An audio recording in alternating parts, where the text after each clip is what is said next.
So this is the second day I'm interviewing David Egan. I think we had a very interesting day in court today, didn't we? We did, yes. We pleaded the 1924 Act, it's non-commencement in 1924, and the fact that it was not sealed at the time. We're not sealing a legal document is fraud in law, and in fact we can prove that the seals were delivered to the Irish government in March 1926, which meant the Courts of Justice Act was not signed and sealed in 1924 as required under the Ministers and Secretaries Act 1924. So the breach of that Act was also a breach of the Documentary Evidence Act 1925. So basically you're dealing with a fraudulent law that set up the Irish Court Service, the statutory courts. So we mentioned that to the judge. We said we're in the Constitutional High Court, which is set up in the Irish Constitution in 1937. We're not in the Statutory High Court.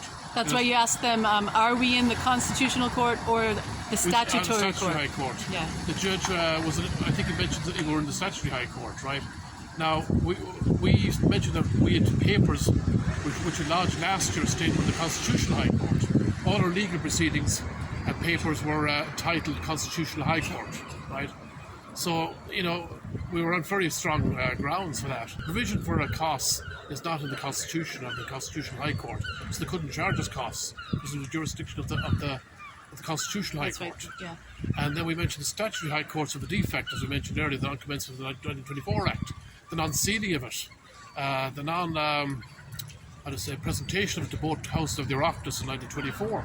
This was breaches of several laws in relation to the 1924 Act, the Courts of Justice Act is. So the statutory courts are invalid. They're actually illegal in law. So, and the costs, therefore, were also illegal and unlawful. So you'd say this court itself is fraudulent? I stated that we're in the Constitutional High Court, which is a lawful court, but the judge was presuming to state as the Statutory High Court, which is unlawful from 1924 onwards. So we corrected him on that, and we have exhibits to prove all that. Everything we state in the court we can prove. So he's acting in the wrong jurisdiction? He was acting in the wrong jurisdiction. The costs can't be met against us because we're in the Constitutional High Court. Okay. Right? And so the judge was in shock. He mentioned the Collins judgment then, Morris Collins judgment against Pat Clohessy in December of last year, 2022.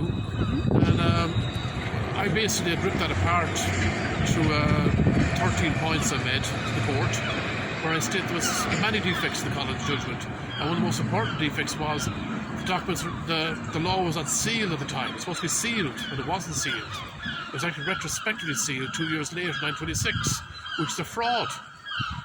So you're basically dealing with a fraudulent court in a fraudulent jurisdiction. And the costs demand then is fraudulent on that basis. So this is to be continued?